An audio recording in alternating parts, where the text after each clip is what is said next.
বেআইনি নির্মাণের অভিযোগ উঠেছিল আগেই।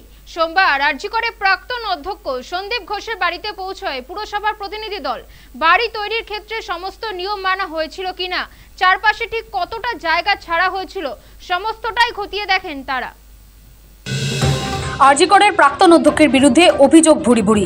এবার উঠল বেআইনিভাবে বাড়ি তৈরির অভিযোগ। বেলেঘাটায় সন্দীপের বাড়িটির একাংশ বেআইনিভাবে নির্মিত বলেই অভিযোগ ওঠে।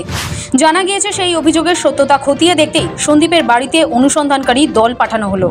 বাড়িটির একাংশ অবৈধভাবে নির্মিত কিনা, নির্মিত হলে তার আয়তন কতটা, এসব খতিয়ে দেখেন পুরসভার আধিকারিকেরা। গত শুক্রবারই এই পুরো অভিযানের বিষয় জানিয়ে নোটিশ গিয়েছিল ধৃত সন্দীপের বাড়িতে। জানা গিয়েছে বেলেঘাটার বদন রায় লেনে সন্দীপের যে চারতলা বাড়িটি রয়েছে তার কিছু অংশ বেআইনিভাবে নির্মিত বলেই অভিযোগ উঠেছে। পুরসভার কাছে এই অভিযোগ জমা পড়ে, তারপরেই তারা নড়ে চড়ে বসেন। গত 26শে সেপ্টেম্বর কলকাতা পুরসভার তরফে সন্দীপের বাড়িতে নোটিশ পাঠানো হয়। তাতে বলা হয় পুরসভার ইঞ্জিনিয়ার জীবন দাস এবং কিরণ মণ্ডল 30শে সেপ্টেম্বর সকাল 11টা থেকে বিকেল 5টার মধ্যে সন্দীপের বাড়িতে যাবেন। সেই মতোই সোমবার দুপুর 12টা নাগাদ সন্দীপের বাড়িতে যান পুরো আধিকারিকেরা।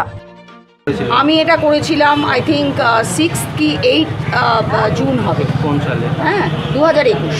আচ্ছা 2021। এবং উনি জাস্ট কোমরে হাত দিয়ে এখানে দাঁড়িয়ে উনি বলেছিলেন যে কোনো রকম কিছু, এটা আমার জায়গা, আমার এটা, আমি এটা করবো। এখন আমি এটা কমন ওয়াল, এটা কমন ড্রেন, আমার কাছে ভিডিও আছে, একবার আমরা ভেঙে দিয়েছিলাম।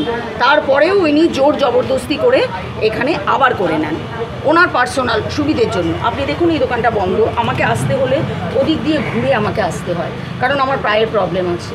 আমি এখান দিয়ে আসা যাবো আমরা করতে পারি না। এত নন কোঅপারেশন, ওপর থেকে চিৎকার করেন, অসভ্যের মতো ব্যবহার করেন। তো আমি জানতামও না তখন উনি প্রিন্সিপাল অফ রাজ্যিকর। 2021 সালের জুন মাসে আপনি অভিযোগটা কোথায় করেছিলেন? আমি অভিযোগ করেছিলাম যখন ওনাকে দেখলাম আমরা কোর্টে, আমার কাছে সেই কাগজও রয়েছে আমার মোবাইলে। করার পরে আমি ওর কপিটা দিয়েছিলাম কর্পোরেশনে, কপি দিয়েছিলাম লোকাল থানাতে, সব জায়গায় কপি দিয়েছিলাম। গত 8ই আগস্ট নাইট শিফট ছিল আরজিকরের মেডিকেল কলেজ ও হাসপাতালের তরুণী চিকিৎসকের। পরদিন হাসপাতালের সেমিনার হল থেকে তার দেহ উদ্ধার হয়। সেই সময় প্রায় বিবস্ত্র ছিলেন তিনি। অভিযোগ ধর্ষণ ও খুন করা হয়েছে তাকে। সেই ঘটনাকে কেন্দ্র করে চর্চায় উঠে আসে প্রাক্তন অধ্যক্ষ সন্দীপ ঘোষ। তার বিরুদ্ধে একাধিক দুর্নীতির অভিযোগ ওঠে। পরবর্তীতে তাকে গ্রেফতারও করা হয়। বর্তমানে বন্দী তিনি। এদিকে তার স্ত্রী, শালিকা সহ বেশ কয়েকজন রয়েছেন কেন্দ্রীয় তদন্তকারী সংস্থার নজরে। প্রথমে ধর্ষণ, খুন এবং পরে আর্থিক দুর্নীতির মামলায় সন্দীপকে টানা জিজ্ঞাসাবাদ করে সিবিআই। তার বেলেঘাটার বাড়িতেও সিবিআই এর দল পৌঁছে গিয়েছিল। পরে দুটি মামলাতেই সিবিআই সন্দীপকে গ্রেফতার করে। ধর্ষণ খুনের মামলায় সিবিআই এর প্রথম গ্রেফতারি সন্দীপই। সৌভিক সান্যালের রিপোর্ট, সময়, কলকাতা।